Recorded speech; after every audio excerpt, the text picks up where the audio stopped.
الرحمن الرحیم، وہ رحمان مہربان اور رحمت والا، مالک یوم الدین، اس رب کی شان یہ ہے کہ وہ روز جزا کا مالک ہے۔ اللہ اکبر۔ اللہ کی رحمتوں کا ذکر کیا گیا، اس کے رحمان ہونے کا بیان ہوا، اس کے رحیم ہونے کا بیان ہوا، اس کے رب ہونے کا بیان ہوا، تو ساتھ ہی جو ہے وہ بیلنس بھی کر دیا گیا، مالک یوم الدین، اس کی رحمتیں عمیم ہیں، لیکن بندہ کہیں غافل نہ ہو جائے، وہ رب جو رحمان اور رحیم ہے، جزا کے دن کا مالک بھی وہی ہے۔ تو ایک ایسا دن آنے والا ہے جس دن کے اندر اعمال کا حساب ہوگا اور ایک ایک عمل ترازو پہ تولا جائے گا۔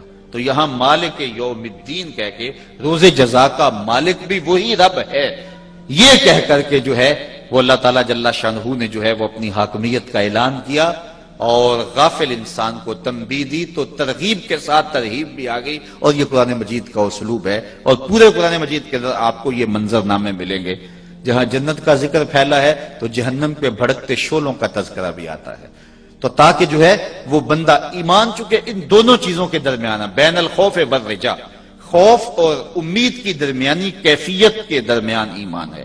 فضل دی آس ہے مینوں تے نالے ڈر بھی آندا ہے، یعنی دونوں کے درمیان ایمان ہے۔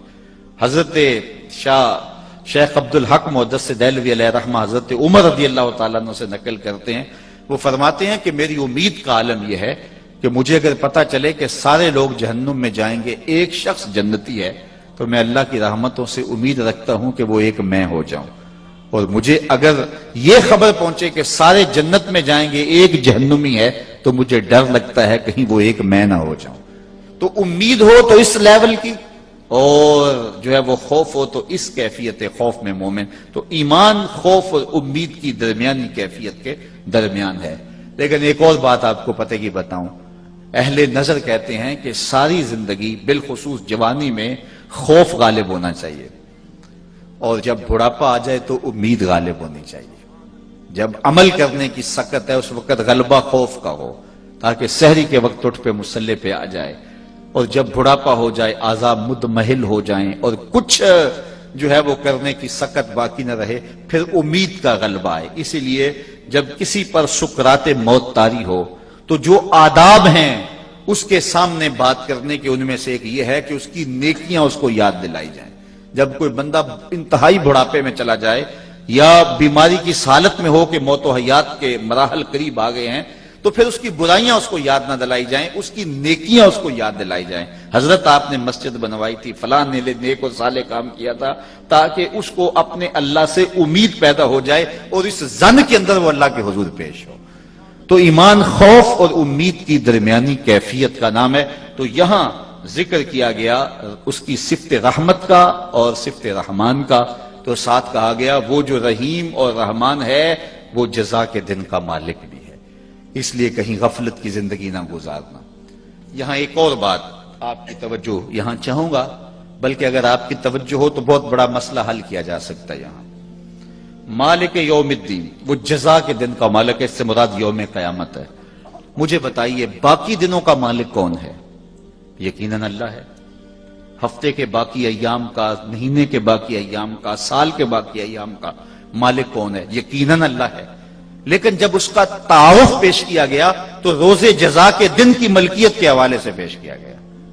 تو یہ ایک اصول سمجھ لیجئے گا، اور اس سے کئی فرقے مٹائے جا سکتے ہیں کہ جب کسی کا تعارف پیش کرنا ہو تو اس کی عظمت کا بڑا حوالہ پیش کیا جاتا ہے، تاکہ جو ہے وہ اس کا تعارف ہو۔ اسی لیے علماء نے کہا کہ جو کہے کہ میں خنزیر کے رب کی قسم کھاتا ہوں، جو گوبر کو پیدا کرنے والا ہے، میں جو ہے وہ گوبر کے خالق کی قسم کھاتا ہوں، وہ کافر ہو جائے گا۔ کیوں؟ اس لیے کہ اس نے اللہ کی توہین کی ہے۔ مجھے بتاؤ خنزیر کا رب اللہ کے علاوہ کوئی اور ہے؟ یقیناً نہیں ہے، اس کا انکار نہیں کیا جا سکتا۔ اور جو ہے وہ غلاستوں کا رب خالق اللہ کے علاوہ کوئی اور ہے؟ انکار نہیں کیا جا سکتا، ہر شے کا خالق وہ ہے۔ لیکن اگر کسی نے کہا میں غلاستوں کے خالق کی قسم کھاتا ہوں، تو جو ہے وہ دار اسلام سے خارج ہوئے گا۔ کیوں؟ کہ اس نے اللہ کی توہین کی ہے۔ اس نے یہ کیوں کہا کہ میں غلاظت کے رب کی قسم کھاتا ہوں، میں خنزیر کے رب کی قسم کھاتا ہوں؟ اس نے یہ کیوں نہیں کہا میں محمد کے رب کی قسم کھاتا ہوں؟ اس نے یہ کیوں نہیں کہا میں عرش کے رب کی قسم کھاتا ہوں؟ اس نے یہ کیوں نہیں کہا کہ میں کعبے کے رب کی قسم کھاتا ہوں؟ کسی کا تعارف جب پیش کیا جائے تو اس کی عظمت کا بڑا حوالہ پیش کیا جاتا ہے۔ ایک شخص کی بڑی جائیدادیں، فیکٹریاں، بینک اور جو ہے وہ پلازے اور عالی مرتبت جو ہے وہ اس کے محلات ہوں اور قیمتی گاڑیاں اس کے پاس ہوں، تو اس نے وہ بازار قریب گلی میں جانے کے لیے ایک شکستہ سی موٹر سائیکل بھی رکھی ہوئی ہو، تو وہ اگر اس موٹر سائیکل پہ جا رہا ہو تو کوئی جناب ان سیٹھ صاحب کا تعارف کروائے کہ جناب یہ وہ ہیں جو اس موٹر سائیکل کے مالک ہیں، تو کیا وہ اس کا مالک نہیں ہے؟ تو سیٹھ صاحب کو غصہ آئے گا کہ نہیں آئے گا کہ اس کی نیت میں کھوٹ ہے، یہ میرا تعارف اس پلازے سے کیوں نہیں کرواتا، یہ میرا تعارف جو ہے وہ اس بینک سے کیوں نہیں کرواتا، میرا تعارف اس فیکٹری سے کیوں نہیں کرواتا، یہ اس ٹوٹی اور شکستہ موٹر سائیکل سے میرا تعارف کیوں کروا رہا ہے؟ اس کی نیت میں کھوٹ ہے، یہ میرا تعارف نہیں کروانا چاہتا۔ جس مینار پاکستان بنانے والے معمار نے یہ مینار بنایا، جس نے پارلیمنٹ ہاؤس بنایا، اچھا وہ محلے میں رہتا تھا، آپ کی گلی کا پانی رکا ہوا تھا اور نالی بند تھی، آپ نے کہا جناب آپ آئے ہوئے ہیں اور یہ گلی کی نالی بند ہو رہی ہے اور روز مصیبت بنی ہوتی ہے، تو اس کا کوئی آپ حل بتا دیں، تو آپ بھی ہمارے ہمسائے ہیں۔ اس نے کہا مزدور دو بلاؤ، اس کی اینٹیں توڑو، میں اب اس کو سیدھا کر کے اینٹیں لگا دیتا ہوں تو ابھی یہ سیدھی ہو جائے گی۔ تو اس نے ترتیب سے، سلیقے سے، کرینے سے اینٹیں لگا دی اور پانی جانے لگا، اور وہ نالی اس نے بنائی، کس نے؟ جس نے پارلیمنٹ ہاؤس بنایا تھا، جس نے مینار پاکستان بنایا تھا۔